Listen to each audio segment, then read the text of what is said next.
Dan untuk sertifikasi guru PPG Prajabatan dalam Jabatan ini yang tidak bisa dianggarkan pada tahun depan, tetapi kami merencanakan melakukannya melalui LPDP.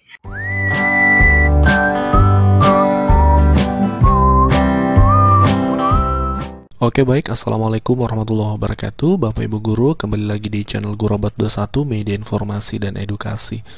Di video kali ini kami akan menyampaikan sebuah kabar, menurut kami kabar buruk ya. Ini paparan langsung dari Pak Menteri Pendidikan terkait program sertifikasi guru di tahun 2022 yang akan datang Bapak Ibu, terutama untuk program PPG dalam jabatan dan PPG prajabatan Bapak Ibu.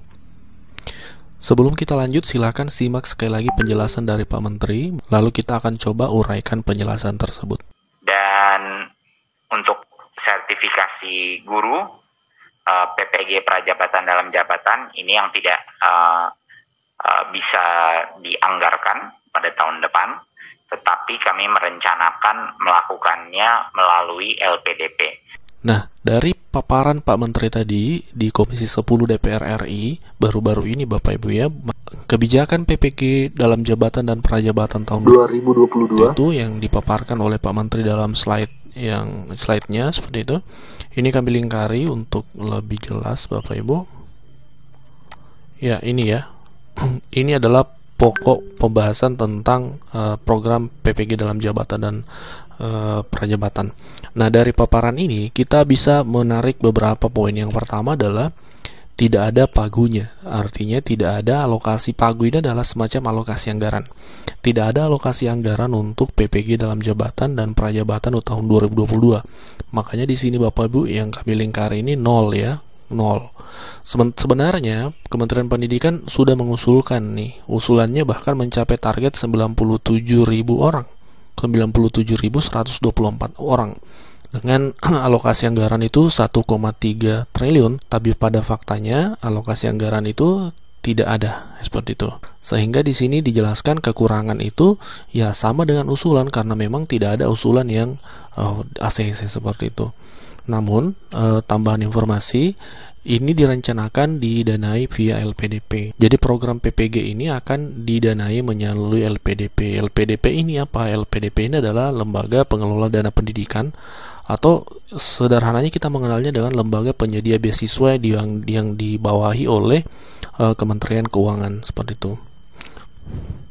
Baik, untuk lebih jelasnya kita cek LPDP website-nya Bapak Ibu. Nah, ini Bapak Ibu, kalau Bapak Ibu ketik di Google LPDP akan muncul website ini, Lembaga Pengelola Dana Pendidikan. Itu kalau Bapak Ibu buka nanti tampil seperti ini Bapak Ibu. Ya, ini adalah websitenya. Jadi ini adalah website resmi dari Kementerian Keuangan Bapak ya. Di sini makanya websitenya lpdp.kemenkeu.go.id. Jadi ini resmi di bawah naungan Kementerian Keuangan. Nah, di sini website LPDP ini kita mengenalnya sebagai website untuk dapat beasiswa nih. Kalau di sini beasiswa banyak yang bisa Bapak Ibu pilih, ada afirmasi, ada beasiswa untuk PNS, ada beasiswa umum seperti itu. Nah, ke depan programnya rencananya nanti akan untuk PPG nanti akan diinkludkan di sini Bapak Ibu. Jadi bisa jadi dia semacam program beasiswa atau seperti apa. Ini kita lihat perkembangannya nanti di tahun 2022. Jadi untuk Bapak Ibu yang belum sertifikasi, kita berharap semoga program ini betul-betul menjadi prioritas ke depan. Kalaupun nanti tidak dianggarkan di Pagu Kemendikbud, tapi melalui LPDP ini diharapkan lebih maksimal seperti itu. Nah, demikian penjelasan yang sempat kami sampaikan. Silahkan simak sekali lagi penjelasan dari Pak Menteri. Silakan simak penjelasan dari Pak Menteri secara lebih lengkap terkait kebijakan 2022.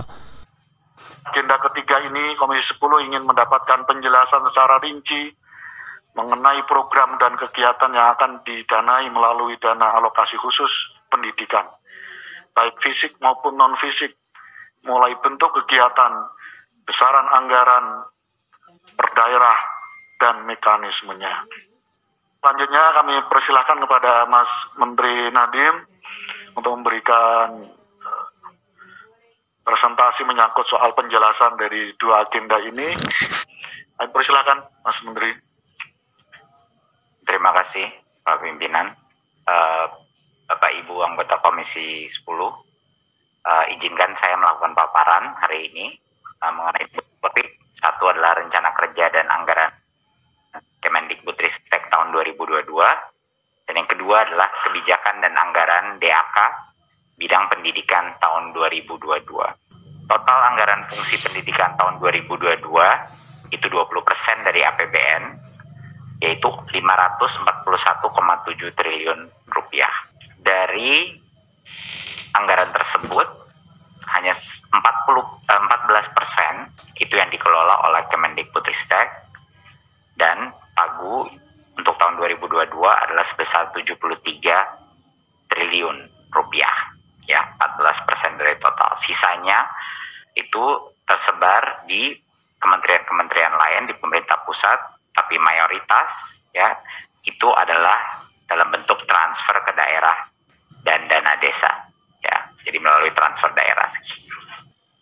Ya, kita memastikan bahwa program prioritas kita guru penggerak, di mana tanpa program itu kita lindungi akan sangat sulit melakukan transformasi berkelanjutan. Kalau kepala-kepala sekolah kita tidak alumni dari guru penggerak, jadi kita berusaha sebesar mungkin untuk melindungi program tersebut yang akan merubah tata kelola kepemimpinan sekolah-sekolah kita. Tapi untuk program pendampingan pembelajaran guru, misalnya pada sekolah penggerak, yang tadinya target kita 10.000 sekolah, ini terpaksa kita turun ke 5.000 sekolah dengan defisit anggaran 226 miliar. Organisasi penggerak sangat terdampak. Tadinya rekomendasi kita sekitar 497 M, tapi hanya tersedia 149 M. Jadi defisitnya 348 miliar. Dan targetnya sangat berkurang. Defisitnya 53.436 murid yang terdampak. Dan untuk sertifikasi guru, PPG Prajabatan dalam Jabatan ini yang tidak bisa dianggarkan pada tahun depan, tetapi kami merencanakan melakukannya melalui LPDP. Ini adalah terutama PPG Prajabatan yang mau kita benarkan programnya, kita sempurnakan kualitas daripada PPG Prajabatan dan juga dalam jabatan. Dan ini insya Allah bisa kami lakukan via LPDP. Ya. Tapi untuk perekrutan guru ASN P3K, ini menjadi salah satu flagship program kita ya, dan komitmen kita kepada para guru honorer. Jadinya ini kita pastikan bahwa seluruh anggaran akan kami amankan untuk memastikan janji kami bagi semua guru honorer bisa mengikuti tes seleksi di tahun ini dan beberapa kali mungkin di tahun depan juga. Jadi ini kita pastikan karena komitmen kita untuk para guru honorer itu sangat tinggi.